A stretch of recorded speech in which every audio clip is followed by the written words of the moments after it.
അസ്സലാമു അലൈക്കും വറഹ്മത്തുള്ളാഹി. ഫിറോസ് കുന്നംപറമ്പിലാണ്. സഹിക്കാൻ കഴിയാത്ത കഠിനമായ വേദനയാണ് പ്രിയപ്പെട്ട ഫാത്തിമ എന്ന് പറയുന്ന 22 വയസ്സുള്ള ഈ ഒരു പൊന്നുമോള് നിങ്ങളുമായിട്ട് ഷെയർ ചെയ്തത്.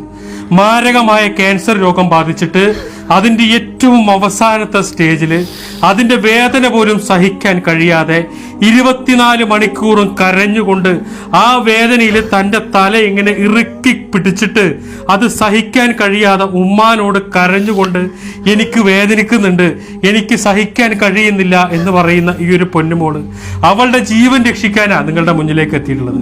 PGക്ക് പഠിക്കുന്ന ഈ ഒരു കുഞ്ഞ് പഠിക്കുന്ന സമയത്താണ് ഈ ക്യാൻസർ രോഗം വന്നത്. ഈ രോഗത്തിന്റെ അവസാനത്തെ സ്റ്റേജില് ഈ ആശുപത്രിയില് ഞങ്ങളിവിടെ എറണാകുളത്തുള്ള ലിസി ഹോസ്പിറ്റലിൽ എത്തിയപ്പോ ഡോക്ടർമാർ അവസാനമായിട്ട് നിർദ്ദേശിച്ചിട്ടുള്ള ചികിത്സ കാർട്ടി സെൽ തെറാപ്പി എന്ന് പറയുന്ന ചികിത്സയാണ്. അത് ചെയ്താൽ മാത്രമാണ് ഈ കുഞ്ഞിന്റെ ജീവൻ രക്ഷിക്കാൻ സാധിക്കുള്ളൂ. 40 ലക്ഷം രൂപയാണ് അതിനുവേണ്ടി കണ്ടെത്തേണ്ടത്. ഈ വീഡിയോ കാണുന്ന നിങ്ങൾ എല്ലാവരും ഞങ്ങളെ സഹായിക്കണം ഈ ജീവൻ തിരിച്ചെടുക്കാൻ വേണ്ടിയിട്ട്. ഈ പൊന്നുമോൾക്ക് അവളുടെ പഠിത്തം വീണ്ടും തുടങ്ങാൻ വേണ്ടിയിട്ട്, നല്ലൊരു ജീവിതം ഉണ്ടാവാൻ വേണ്ടിയിട്ട്, നമ്മുടെ മക്കളെ പോലെ, നമ്മുടെ പെങ്ങളെ പോലെ, നമ്മുടെ സഹോദരിയെ പോലെ സന്തോഷത്തോടെ ജീവിക്കാൻ വേണ്ടിയിട്ട് നിങ്ങളെല്ലാവരും ഈ കുഞ്ഞിനെ സഹായിക്കണം.